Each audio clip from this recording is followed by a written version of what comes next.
Bonjour à tous, comme vous le savez, dans Contact, on répond à vos questions. Vous avez été nombreux à nous en poser sur le code de la route, alors on va aller retrouver notre expert Olivier pour voir s'il peut nous aider à y voir plus clair. Mais avant ça, voyons si certains d'entre vous n'ont pas déjà les réponses. Allez, je vous emmène.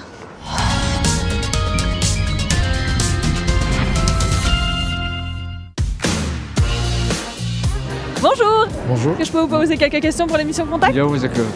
Oui, Bien sûr. Alors, première mise en situation, je suis conducteur, mon téléphone sonne, je n'ai pas le kit main libre, je réponds, je suis en haut-parleur et je mets le téléphone sur mes genoux. Est-ce que c'est autorisé? Un téléphone avec un haut-parleur sur mes genoux? Ouais. Non. Ah, ça, je ne sais pas. Non. Non. Je peux pas. Et pourquoi? On a l'attention qui est sur le téléphone 2 secondes, donc ça peut être 2 secondes décisives quoi. C'est quoi la bonne solution alors? Moi je laisserai sonner et quand je serai arrêtée, je rappellerai la personne. Bonjour Olivier.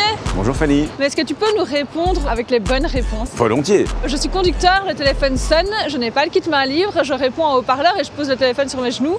Est-ce que c'est ok? Alors il faut savoir que dans le code de la route, il est précisé que tous les appareils avec écran ne peuvent être utilisés par le conducteur que s'ils sont fixés au tableau de bord sur un support qui est prévu à cet effet. Donc si votre téléphone sonne mais que vous n'avez pas branché le kit main libre ou qui n'est pas fixé à un support, même avec un haut-parleur, ça ne fonctionnera pas au niveau de la réglementation. Donc kit main libre de la voiture ou attache spécifique mais rien d'autre. Voilà.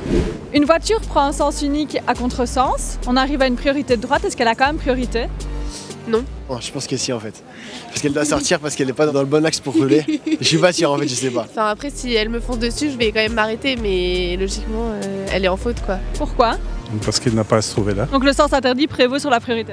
Évidemment, oui. Et si c'est un vélo? C'est une bonne question, je ne saurais pas répondre à ça. Si on a un carrefour où il y a une priorité de droite, cette priorité de droite est en sens unique et une voiture le remonte à contresens. Qui a priorité?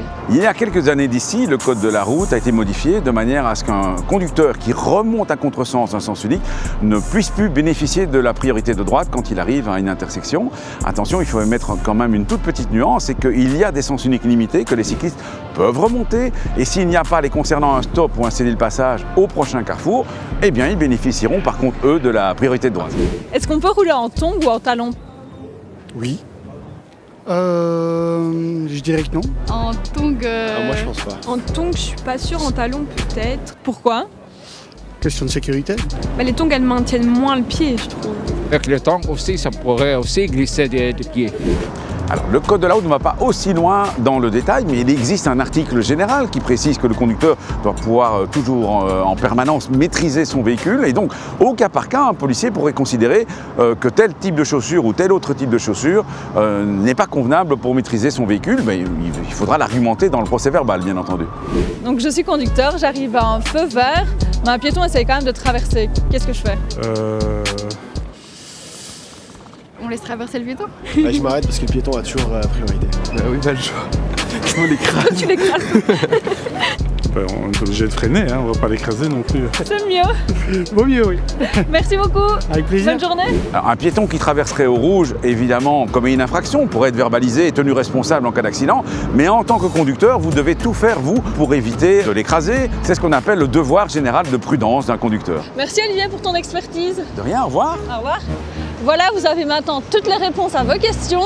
Merci à ceux qui ont joué le jeu. Contact, c'est déjà terminé. Mais si vous avez encore d'autres questions sur le code de la route ou la sécurité routière, n'hésitez pas à nous les envoyer en scannant le QR code qui s'affiche juste au bas de votre écran. Quant à moi, je vous retrouve dès la semaine prochaine et d'ici là, bonne route!